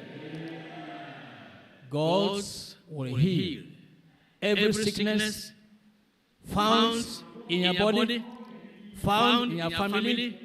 If only you are going to look up to God in faith, and you are waiting on Him, you are trusting in Him, you are walking with Him, you are doing His will until this time. God will answer your prayers. I said God will answer your prayers. I end up with this testimony.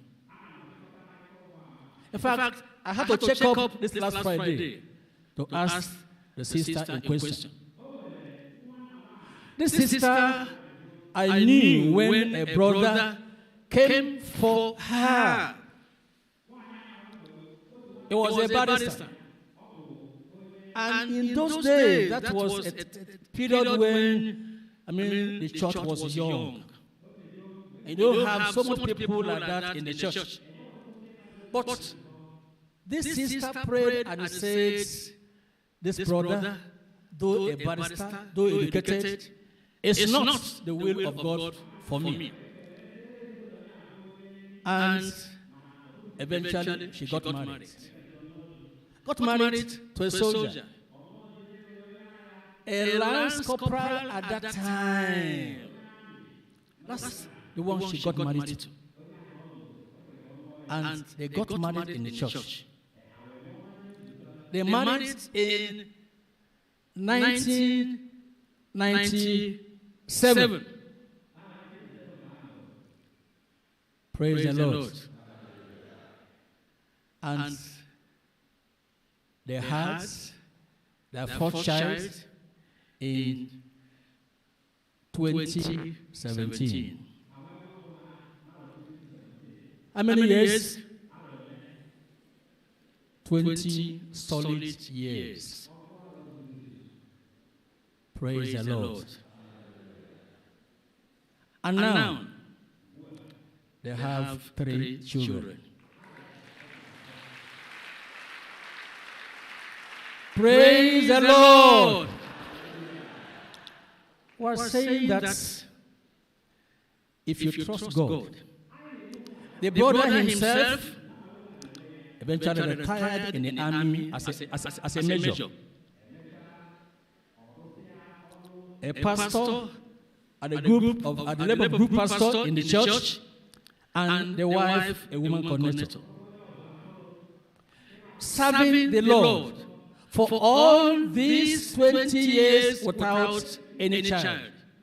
In our own time, I'm not telling you a fairy tale. I see no where they live. Like I said, I called her last Friday to confirm this testimony.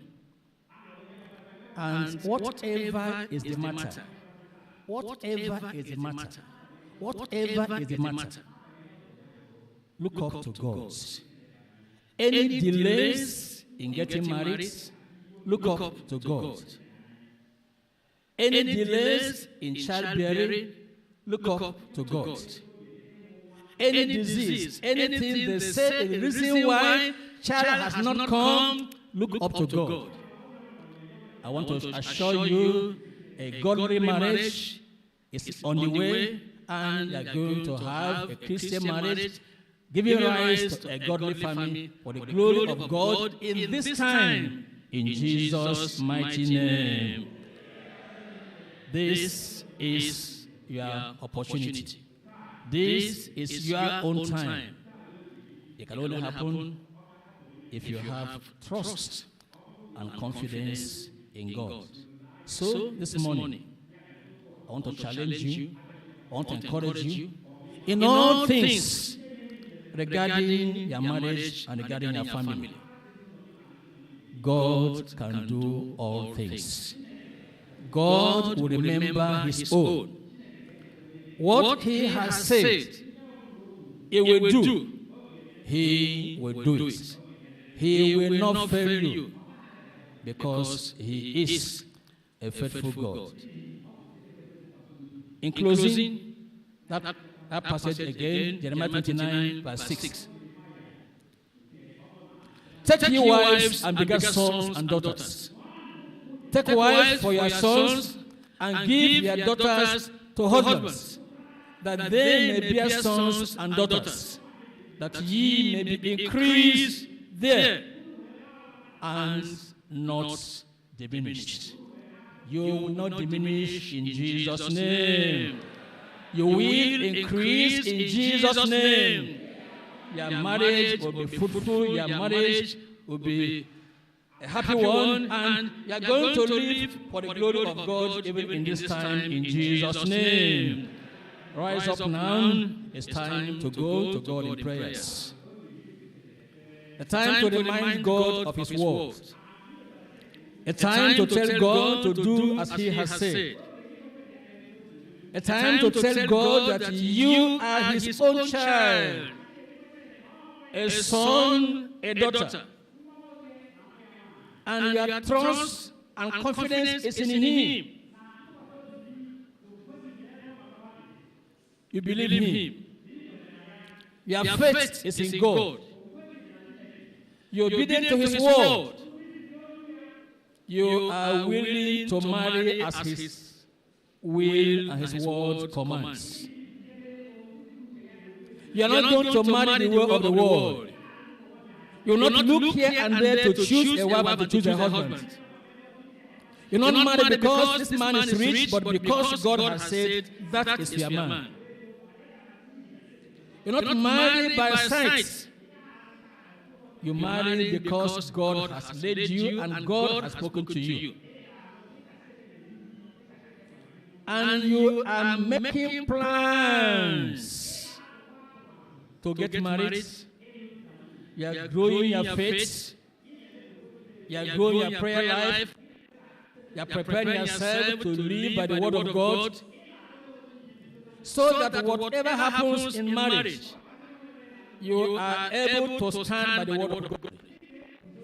You are able to do the will of God. You are able to hold onto God until the end.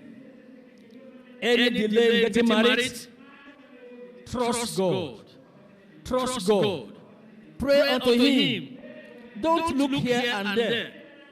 Wait to hear the voice of the Spirit, saying unto you, this is the way, walking in it. Your wife is there. Your husband is there.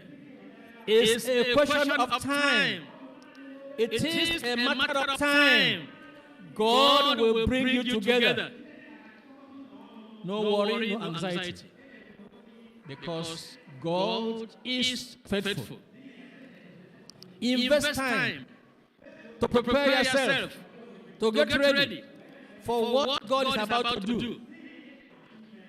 Invest time serving the Lord, so that you will be able to say you are a Christian and the will of God.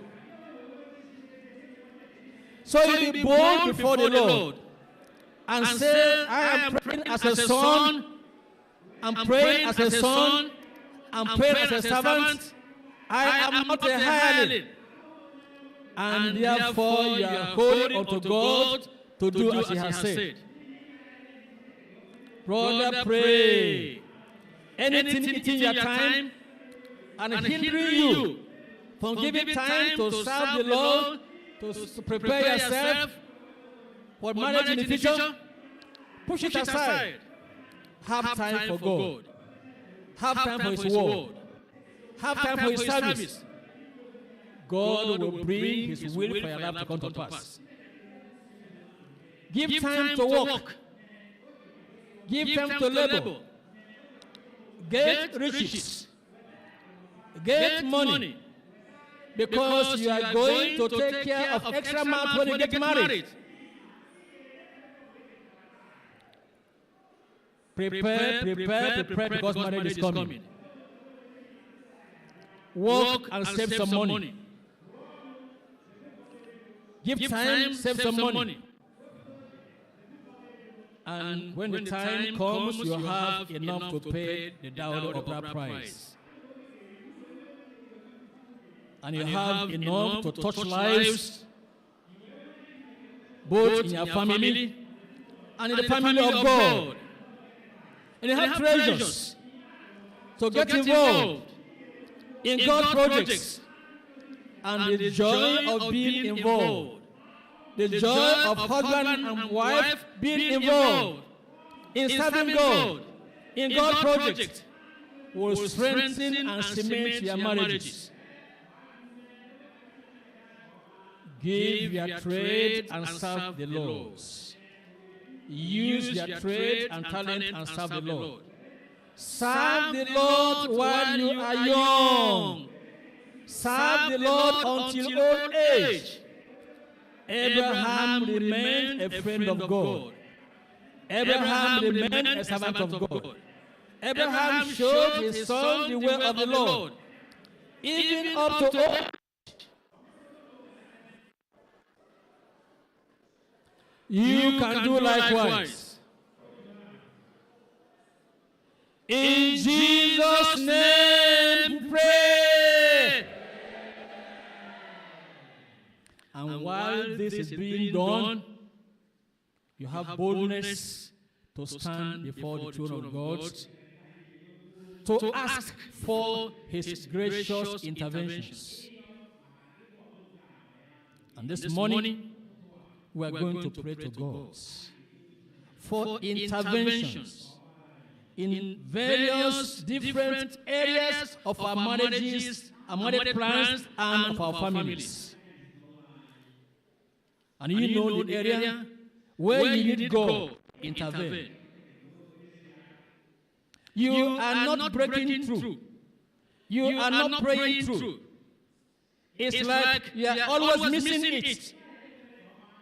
This time you can tell God, open my eyes to see.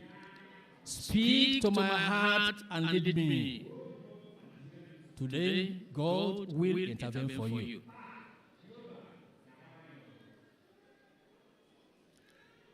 If you are married and in your marriage relationship, things are not the way they should be. You are quarreling, disagreeing with your husband or with your wife. You are not even praying together. This day, there's going to be a change. This day, there will be an intervention. Or if there is a problem in the family, delaying childbearing, sickness, disease, whatever it is, this day is that day. This day is the day the Lord will remember you in Jesus' name. Amen. You need God's intervention in your marriage. Whether to lead you, waited for too long, and it's like your age is not in your favor. God will intervene for you today. If you are married already, and something is delaying the fruits of your marriage, this morning also is a morning of gracious intervention. And whatever area of need in your family, it could be in business, it could be in employment, it could be anything whatsoever, any tool of the enemy trying to make you unhappy, trying to make you not fruitful in the work of God, trying to become a perennial concern on your heart. This day is the day of intervention. And if you have any such area of need for intervention, put up your hand to receive the blessing of the Lord at this time in Jesus' name. I always say, as your hand is going up, expect something to drop into that hand by faith. Expect God to give to you what you desire to take home for the glory of His name, and He will do it even at this time in Jesus' name. Moment of intervention. Moment of intervention. Moment of intervention. Father, in the name of Jesus. Father, in the name of Jesus. We have seen how you walked in the day of Abraham, in the family of Abraham. We hear also of how you are walking in Christian families even today. We hear of how you have led people and they are married as Christians and enjoying their marriage. Lord, behold your people. Some of them waiting for a long time according to them, to know the will of God, to know who to marry to receive the will of God. Lord, I pray, these very moments, give a reassurance that the period of waiting is over, and very soon they are going to receive your own will, your own will, your own will for their life in Jesus' name. Lord, I pray for all these ones that they will be patient.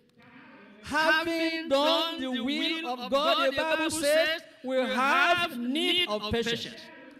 Patient waiting, patient waiting, waiting in faith. Give unto them your patience and your faith to wait on you to consummation in Jesus' name. Lord, I pray for those who are married and they are not enjoying their marriage. Satan is playing game in their families. Satan is taking their word away from them.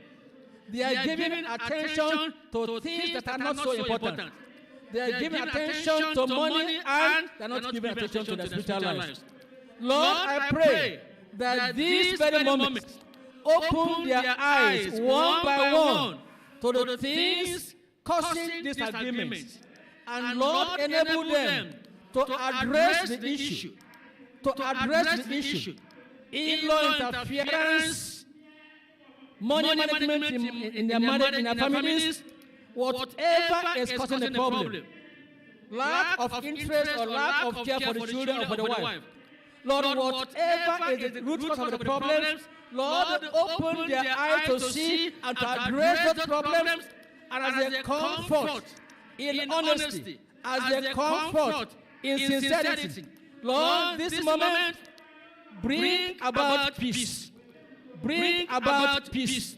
Bring about joy and fresh happiness in all their families in Jesus' name. Every inroad open to Satan, whereby he has come in, Lord, we are blocking such road to the families. There is time blocked from now onwards in Jesus' name.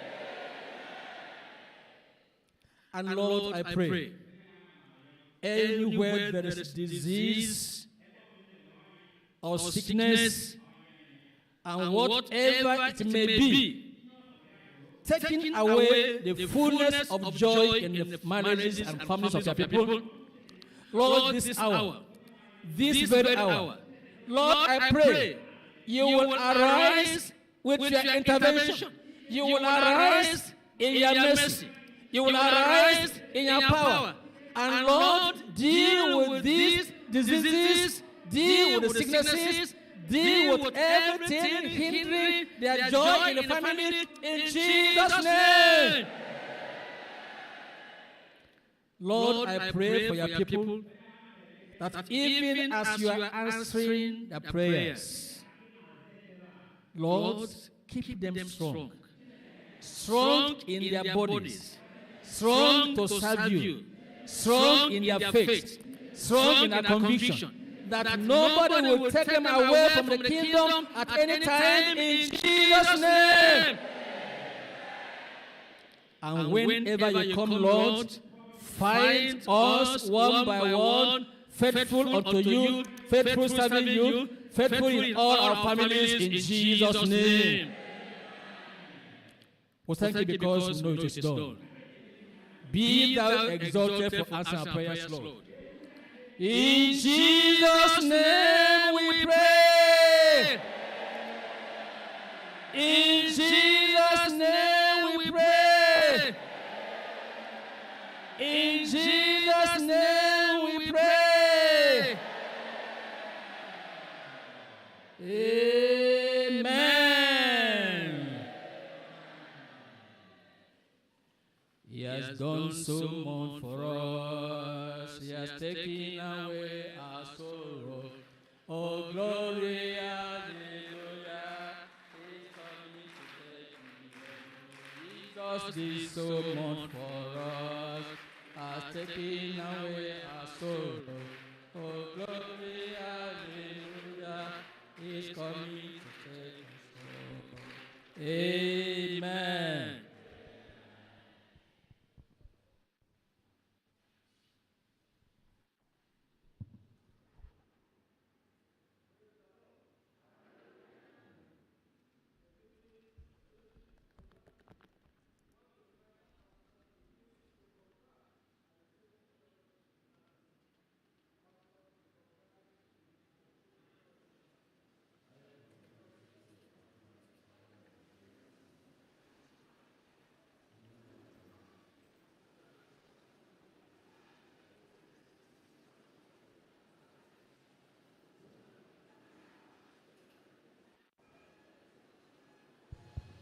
pastors to please converge at the children's church now.